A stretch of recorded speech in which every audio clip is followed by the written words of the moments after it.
మిత్రులందరికీ నమస్కారం. DSC hall టికెట్లకు సంబంధించి ముఖ్యంగా మనం మాట్లాడదాం. హాల్ టికెట్లో ఉన్న ఇన్స్ట్రక్షన్స్కి సంబంధించి దాంతోపాటుగా దేశ చరిత్రలో డిఎస్సి అభ్యర్థికే ఒకే పరీక్షకు 3 సార్లు హాల్ టికెట్లు వచ్చి ఉంటాయి. దాని గురించి కూడా క్లారిటీగా డిస్కస్ చేద్దాం. మెయిన్గా అభ్యర్థుల బాధ కొన్ని సమస్యలకు సంబంధించి వర్ణనాతీతం. కనీసం హెల్ప్ లైన్ నెంబర్ వాళ్ళు కూడా రెస్పాండ్ కావడం లేదు, ఏం చేయాలని చెప్పేసి అడుగుతూ ఉన్నారు.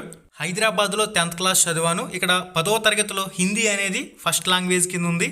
నాకు హాల్ టికెట్ అనేది ఎందుకు మంజూరు చేయలేదని చెప్పేసి అడుగుతూ ఉన్నారు. దీనికి సంబంధించి సమాచారం మనం చూసినట్లయితే ఈరోజు ఈనాడు న్యూస్ పేపర్లో మెయిన్ ఎడిషన్లో ఏం పబ్లిష్ చేశారంటే, మొదటి భాషగా ఆంగ్లం చదివిన వారికి స్కూల్ అసిస్టెంట్ పోస్టులకు అవకాశం కల్పించలేదు. కొంతమంది టీజీటీ అదేవిధంగా పీజీటీ ప్రిన్సిపల్ పోస్టులతో పాటుగా స్కూల్ అసిస్టెంట్ పోస్టులకి దరఖాస్తు చేశారు. ఇలాంటి వారికి స్కూల్ అసిస్టెంట్కి సంబంధించిన హాల్ టికెట్ అనేది జారీ చేయలేదు. దేనికి లేని నిబంధనలన్నీ కూడా ఒక డిఎస్సికే వచ్చి పడినట్లు అభ్యర్థులను మాత్రం ముప్పు తిప్పలు పెడుతున్నారు. కొంతమంది అభ్యర్థులు మొదట దరఖాస్తు సమర్పించి ఆ తర్వాత ఎడిట్ చేసుకునే ప్రయత్నించి అది పూర్తి కాక వదిలేశారు. వాళ్ళకి సంబంధించి మొదట దరఖాస్తు ఏదైతే సమర్పించారో దాన్ని పరిగణలోకి తీసుకునే హాల్ టికెట్లు అయితే జారీ చేశారంటూ కూడా ఒక పాయింట్లో మెన్షన్ చేశారు. డిఎస్సి అభ్యర్థులకి రకరకాల సమస్యలు అనేవి వస్తున్నాయి. దానికి సంబంధించి హెల్ప్ లైన్కి కాల్ చేస్తే కనీసం వాళ్ళు లిఫ్ట్ చేయడం లేదు, కనీసం సమాధానం ఇవ్వడం లేదు. పనికిరాని ఈ హెల్ప్ లైన్ నెంబర్లు ఎందుకు సార్ అని చెప్పేసి చాలామంది అడుగుతూ ఉన్నారు. డిఎస్సి కన్వీనర్ పేపర్ స్టేట్మెంట్ ఇచ్చారు హెల్ప్ లైన్ నెంబర్లు అని చెప్పేసి. మరి ఇవి ఎంతవరకు వర్క్ అవుతున్నాయి అనేది ఆంధ్రప్రదేశ్ పాఠశాల విద్యాశాఖ అధికారులకి ఈ డిఎస్సి కన్వీనర్కే తెలియాలి. ఇక 13 జిల్లాలకు సంబంధించిన హెల్ప్ లైన్ నెంబర్స్ ఏవైతే ఉన్నాయో వీటికి కాల్ చేస్తే స్టేట్ హెల్ప్ లైన్ నెంబర్లకి కాల్ చేయమంటున్నారంట. కనీసం మీకున్న డౌట్స్ని క్లారిఫై చేసేందుకు ఇక్కడ ఉన్న ఏ జిల్లాకైనా మీరు కాల్ చేసి మీకున్న సందేహాలన్నీ కూడా నివృత్తి చేసుకునే ప్రయత్నం చేయండి. చాలామందికి హాల్ టికెట్లో డేట్ ఆఫ్ బర్త్ అనేది మిస్టేక్ అయింది, ఏం చేయాలని చెప్పేసి అడుగుతున్నారు. జెండర్ మిస్టేక్ అయింది, ఏం చేయాలని చెప్పేసి అడుగుతున్నారు. మీరు మీ జిల్లాలో ఉన్న డిఓ కార్యాలయాన్ని సంప్రదించండి ఒరిజినల్ సర్టిఫికెట్లతో సహా. మీరు వెళ్ళకపోయినా కనీసం ఎవరొకరిని పంపించి దానికి సంబంధించిన వివరాలు తెలుసుకోండి. ఒకవేళ మీ నేమ్లో మిస్టేక్ ఉన్నా, మీ father's name, mother's name, hall టికెట్లో ఉన్న అడ్రస్లో మిస్టేక్ ఉన్నా మిమ్మల్ని ఎగ్జామ్ అయితే రాయనిస్తారు, నో ప్రాబ్లం. మీరు డిఎస్సికి సంబంధించి ఆన్లైన్ అప్లికేషన్ చేసుకునేటప్పుడు లోకల్ జిల్లా ఏదైతే 4th క్లాస్ నుంచి 10th క్లాస్ స్టడీ ప్రకారం సెలెక్ట్ చేశారో మీ ఆన్లైన్ అప్లికేషన్లో మీరు ప్రింట్ తీసుకున్నప్పుడు ఏ జిల్లా ఉందో అదే మీ లోకల్ జిల్లా అవుతుంది. హాల్ టికెట్లో లోకల్ జిల్లా తప్పు చూపిస్తుంది ఏంటి సార్ అని చెప్పేసి చాలామంది అంటున్నారు. మీరు ఆన్లైన్ అప్లికేషన్ చేసుకునేటప్పుడు ప్రింట్ తీసుకుంటారు కదా, అక్కడ ఏ జిల్లా మీరు లోకల్ కింద పెట్టారో అదే మీ లోకల్ జిల్లా. మీరేమి ఇబ్బంది పడవలసిన అవసరం అయితే లేదు. మీ ఆన్లైన్ అప్లికేషన్లో మీరు పెట్టిందే ఫైనల్. ఇక హాల్ టికెట్లో ఫోటో సరిగా రాకపోయినా, సిగ్నేచర్ సరిగా పడకపోయినా మీ హాల్ టికెట్ పైన గెజిటెడ్ హెచ్ఎం సైన్ చేయించండి. దాంతోపాటుగా ఒక 2 పాస్పోర్ట్ సైజ్ ఫోటోలు తీసుకువెళ్ళండి. ఎవరు పాస్పోర్ట్ సైజ్ ఫోటోలు హాల్ టికెట్లో ఫోటో సిగ్నేచర్ రాని వాళ్ళు మాత్రమే, మిగిలిన వాళ్ళు ఎటువంటి ఫోటోలు అనేవి అవసరం లేదు. ఓన్లీ ఒరిజినల్ ఐడి తీసుకువెళ్తే సరిపోతుంది. ఆధార్ కార్డు లేదా పాన్ కార్డు లేదంటే ఎన్నికల గుర్తింపు కార్డు, ఓటర్ ఐడి కార్డు అయినా కానీ ఏదో ఒక ఒరిజినల్ ఐడి కార్డు తీసుకువెళ్తే సరిపోతుంది. పెళ్ళైన మహిళలు మీరు డిఎస్సి అప్లికేషన్లో ఏ నేమ్ పెట్టారో ఆ నేమ్తో ఉన్న ఐడి కార్డు అయితే మంచిది. దేశ చరిత్రలో ఎవరికి కూడా ఒకే పరీక్షకి 3 సార్లు హాల్ టికెట్స్ అనేవి వచ్చి ఉండవు. ఇవి డిఎస్సికి సంబంధించిన హాల్ టికెట్లు అనుకుంటున్నారు లేదంటే బొమ్మలాట అనుకుంటున్నారు అనేది పాఠశాల విద్యాశాఖ అధికారులకి తెలియాలి. ఫస్ట్లో నైట్ 12 గంటలకి 12:10 పెట్టినప్పుడు ఒక సెంటర్ ఇచ్చారు. తర్వాత మార్నింగ్ 11 గంటల తర్వాత హాల్ టికెట్ డౌన్లోడ్ చేస్తే ఇంకొక సెంటర్ ఇచ్చారు. మళ్ళీ ఇంగ్లీష్ ప్రొఫిషియన్సీ టెస్ట్కి సంబంధించి అక్కడ ఇవ్వలేదు.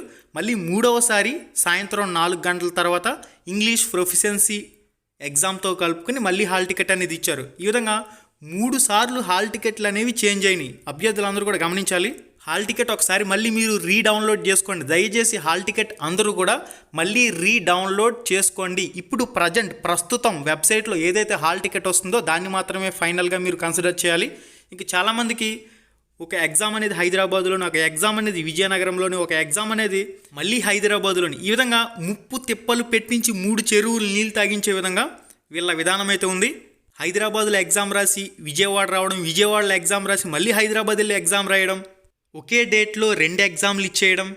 గవర్నమెంట్ ఫ్రీగా ఏదైనా ఫ్లైట్ సర్వీస్ నడిపించాలి. ఏంది ఇది? ఒక జిల్లా నుంచి ఒక జిల్లాకు వెళ్ళడమే కష్టం అనుకుంటే ఒక రాష్ట్రం నుంచి మరొక రాష్ట్రానికి పరీక్ష కేంద్రాలు మార్పు చేయడం వల్ల వెళ్ళి రావడానికి 2,000 రూపాయల చొప్పున 3 పరీక్షలకి 6,000 రూపాయలు ఇక్కడ ఎగ్జామ్ సెంటర్లకే ఖర్చు పెట్టాలా? మళ్ళీ స్టేజ్ అయినాకి సంబంధించి ఎక్స్ట్రాగా ఒక 4,000 రూపాయలు, 10,000 రూపాయలు ఖర్చులు అనేవి ఎవరు భరిస్తారు? హాల్ టికెట్లకు సంబంధించి ఏదైనా సమస్య ఉందని హెల్ప్ లైన్కి కాల్ చేస్తే కనీసం వాళ్ళు రెస్పాండ్ కూడా కావడం లేదు, వాళ్ళు పట్టించేకోవడం లేదని చెప్పేసి అభ్యర్థులు వాపోతున్నారు. దయచేసి హెల్ప్ లైన్ నెంబర్లైనా సరిగా పనిచేసేలా చూడండి. విద్యాశాఖ మంత్రి గారు దయచేసి రెస్పాండ్ అవ్వాలి. హెల్ప్ లైన్ అయినా సరిగా పనిచేసేలా చూడండి. అభ్యర్థులకు ఉన్న డౌట్స్ అన్ని కూడా క్లారిఫై అవుతాయి. విద్యాశాఖ మంత్రి నారా లోకేష్ గారు ఈ పాఠశాల విద్యాశాఖని కంప్లీట్గా పట్టించుకోవడం లేదు. వీళ్ళు ఇష్టారాజ్యంగా వ్యవహరిస్తూ ఉన్నారు. మనకి నెక్స్ట్ అప్డేట్ వచ్చేసరికి హాల్ టికెట్లో మనకి ఏవైతే గైడ్ లైన్స్ ఉన్నాయో వాటన్నింటి గురించి కూడా క్లారిటీగా డిస్కస్ చేద్దాం. ఫ్రెండ్స్, ఇప్పటివరకు మీకు ఎన్ని హాల్ టికెట్స్ అయినా రానివ్వండి, కానీ ఫైనల్గా ఇప్పుడు ప్రస్తుతం ఏదైతే వెబ్సైట్లో ఉందో హాల్ టికెటే మీకు ఫైనల్ అవుతుంది కాబట్టి ఒకసారి రీడౌన్లోడ్ చేసుకుని ఫైనల్గా ఇప్పుడు ఏదైతే హాల్ టికెట్ ఉందో దాన్ని మీరు కన్ఫర్మ్ చేసుకోండి. ఇక్కడ హాల్ టికెట్లో మెయిన్గా ఇంపార్టెంట్ ఇన్స్ట్రక్షన్స్లో చూసినట్లయితే హాల్ టికెట్ మీ పేరు మరియు రిజిస్ట్రేషన్ నెంబర్ సరిగా ఉన్నాయో లేదో తనిఖీ చేసుకోండి. పరీక్ష ప్రారంభం కంటే ముందుగా 90 నిమిషాల ముందుగానే అభ్యర్థులను పరీక్ష కేంద్రాల్లోకి అనుమతిస్తారు కనుక కంపల్సరీగా అభ్యర్థులు 2:30 గంటల ముందుగానే పరీక్ష కేంద్రానికి చేరుకోవడం మంచిది. ఉదయం పరీక్ష అనేది 9 గంటల నుంచి, అదేవిధంగా మధ్యాహ్నం పరీక్ష అనేది 2 గంటల నుంచి స్టార్ట్ అవుతుంది కనుక కంపల్సరీగా 1 గంటన్నర ముందుగానే పరీక్ష కేంద్రంలోకి ఎలో చేయడం అయితే మొదలు పెడతారు కాబట్టి కంపల్సరీగా అభ్యర్థులందరూ కూడా దానికి తగిన విధంగా ప్లాన్ చేసుకోవాలి. దూరపు ప్రాంతాల్లో ఎవరికైతే బాగా లాంగ్ డిస్టెన్స్లో మీకు ఎగ్జామ్ సెంటర్ వచ్చిందో ముందుగా చేరుకునే విధంగా పక్కా ప్లానింగ్ అయితే కంపల్సరీగా ఉండాలి. నెక్స్ట్ వచ్చేసరికి హాల్ టికెట్ జిరాక్స్తో పాటుగా మీ దగ్గర ఏదో ఒక ఒరిజినల్ ఐడి కార్డ్ అయితే ఉంటుంది కదా, గవర్నమెంట్ చేత గుర్తింపు పొందిన ఐడి కార్డ్ అనేది, ఆధార్ కార్డ్ కానీ అదేవిధంగా పాన్ కార్డ్ కానీ ఓటర్ ఐడి కార్డ్ కానీ ఏదో ఒక ఒరిజినల్ ఐడి కార్డ్ కంపల్సరీగా తీసుకువెళ్ళవలసి ఉంటుంది. హాల్ టికెట్లో ఫోటో సరిగా రాని వాళ్ళకి సంబంధించి 2 పాస్పోర్ట్ సైజ్ ఫోటోలను అయితే తీసుకురావాలని చెప్పేసి కూడా ఒక పాయింట్లో క్లారిటీగా మెన్షన్ చేశారు. మీ విలువైన వస్తువులకు సంబంధించి ఎవరు కూడా ఎటువంటి బాధ్యత అనేది తీసుకోరంటూ కూడా ఒక పాయింట్ కింద మెన్షన్ చేశారు. పరీక్ష కేంద్రంలోకి 90 నిమిషాల ముందుగానే ఎలో చేస్తారు కాబట్టి దానికి అనుగుణంగా కంపల్సరీగా ప్లాన్ చేసుకోవాలి. అభ్యర్థులు పరీక్ష హాలుకి ప్రవేశించే సమయంలో తనిఖీ సమయంలో భద్రతా సిబ్బందికి సహకరించాలని అభ్యర్థించారంటూ కూడా ఒక పాయింట్లో మెన్షన్ చేశారు. మొబైల్ ఫోన్లు కానివ్వండి, కాలిక్యులేటర్ కానివ్వండి, ట్యాబ్లెట్లు కానివ్వండి, ట్యాబ్లెట్లు అంటే మనకి మొబైల్ ఫోన్ ట్యాబ్లెట్లకు సంబంధించి, నెక్స్ట్ పెన్ డ్రైవ్లు కానివ్వండి, ఐప్యాడ్లు కానివ్వండి, బ్లూటూత్ పరికరాలు కానివ్వండి, ఎలక్ట్రానిక్ స్మార్ట్ వాచీలు కూడా ఇక్కడ ఎలక్ట్రికల్ డివైజెస్ అంటున్నారు కాబట్టి ఎలక్ట్రానిక్ స్మార్ట్ వాచీలు కూడా ఎట్టి పరిస్థితుల్లో ఎలో అయితే చేయరు. దానికి ఉల్లంఘనకి పాల్పడినట్లయితే శిక్షార్హులు అవుతారంటూ కూడా మెన్షన్ చేశారు. ఇక 7th పాయింట్ వచ్చేసరికి టాయిలెట్కి తరచుగా వెళ్ళటానికి అనుమతి లేదు. అభ్యర్థులు అత్యవసర పరిస్థితుల్లో మాత్రమే ఆ సౌకర్యాన్ని ఉపయోగించుకోవాలంటూ కూడా ఒక పాయింట్లో మెన్షన్ చేశారు. టాయిలెట్ని ఉపయోగించుకునే నెపంతో టాయిలెట్లో కారిడార్ల వద్ద లేదా ఇతర ప్రాంతాల దగ్గర చర్చలు, దుష్ప్రవర్తనకు పాల్పడినట్లయితే శిక్షార్హులవుతారంటూ కూడా 7th పాయింట్లో మెన్షన్ చేశారు. ఇక 8th పాయింట్ వచ్చేసరికి పరీక్ష పూర్తయ్యే వరకు అభ్యర్థులు పరీక్ష హాలు నుంచి బయటకు వెళ్ళటానికి అనుమతి లేదు. పరీక్ష సమయంలో అభ్యర్థి హాలు నుంచి బయటకు వెళ్ళేవారు అనర్హులవుతారంటూ కూడా ఒక పాయింట్లో మెన్షన్ చేశారు. కంప్యూటర్ సిస్టమ్ సమస్య తలెత్తితే పరిష్కారం అయ్యే వరకు కూడా అభ్యర్థులు ఇతరులతో సంభాషించకుండా నిశ్శబ్దంగా వేచి ఉండాలంటూ కూడా ఒక పాయింట్లో మెన్షన్ చేశారు. ఏదైనా ఉల్లంఘన అనర్హతకు దారి తీస్తుందంటూ కూడా ఒక పాయింట్లో మెన్షన్ చేశారు. ఇక 9th పాయింట్ వచ్చేసరికి పరీక్ష సమయంలో ఏదైనా సాంకేతిక సమస్యలు ఎదురైన వెంటనే ఇన్విజిలేటర్కి తెలియచేయాలంటూ కూడా ఒక పాయింట్లో ఉంది. నెక్స్ట్ 10th పాయింట్ వచ్చేసరికి దరఖాస్తుల్లో సమర్పించిన సమాచారం ఆధారంగా మరియు నోటిఫికేషన్లు ఇచ్చిన అర్హత పరిస్థితులకు ఆధారంగా హాల్ టికెట్ను రూపొందించబడడం జరుగుతుందంటూ కూడా ఒక పాయింట్లు ఇచ్చున్నారు. సమర్పించిన ఏదైనా సమాచారం తప్పు అయితే నిబంధనల ప్రకారం అభ్యర్థులు చర్యలు తీసుకోవడంతో పాటుగా ఎంపిక ప్రక్రియలో ఏ సమయంలోనైనా అభ్యర్థి తిరస్కరణకు గురవుతారని చెప్పేసి క్లారిటీకి ఇచ్చారు. కాబట్టి ఎవరైతే హాల్ టికెట్లో మీ డేట్ ఆఫ్ బర్త్ మిస్టేక్ అయిందో, జెండర్ మిస్టేక్ అయిందో, మీరు మెయిన్గా ఒకసారి డిఈఓ కార్యాలయాన్ని ఒరిజినల్ సర్టిఫికేట్స్తో సంప్రదించి డిఈఓ సలహా ప్రకారం ముందుకు వెళ్ళడం అనేది మంచిది. మనకి నెక్స్ట్ అప్డేట్ వచ్చేసరికి ఇక 11th పాయింట్ వచ్చేసరికి పరీక్ష రాసేటప్పుడు క్రమశిక్షణ పాటించండి అని, దాంతోపాటుగా డ్రెస్సింగ్ స్టైల్ కూడా నీట్గా మెయింటైన్ చేసుకోండి, ఎటువంటి ఇబ్బందులు అనేవి తలెత్తకూడదని చెప్పేసి కూడా క్లారిటీకి ఇచ్చారు. ఏదైనా మీ ప్రవర్తన బాగాలేనట్లయితే ఇక్కడ చర్యలు అయితే తీసుకోబడతాయి. తీవ్రతను బట్టి ఎఫ్ఐఆర్ కూడా నమోదు చేసే అవకాశం ఉంటుందని, నియామక నోటిఫికేషన్లో నిర్దేశించిన షరతులు నిర్ధారణ సంతృప్తికి లోబడిన పరీక్షకు ప్రవేశం తాత్కాలికం మరియు తరువాతి దశలో అర్హత ప్రమాణాలు మరియు అవసరమైన సర్టిఫికెట్ల ధృవీకరణకు లోబడి ఉంటుంది. ప్రవేశం పరీక్షకు హాజరు కావడం అనేది నియామకానికి సంబంధించి ఎంపికకు వాస్తవ హక్కును ఇవ్వదంటూ కూడా ఒక పాయింట్లు ఇచ్చారు. కాబట్టి మనకి ఇక్కడ ఏదైనా మీ నేమ్లో కానివ్వండి, ఇతరేతర చిన్ని మిస్టేక్స్ ఉన్నాయో వాటిని ఫైనల్ వెరిఫికేషన్లో సరిచూసుకునే అవకాశం అయితే ఉంటుంది.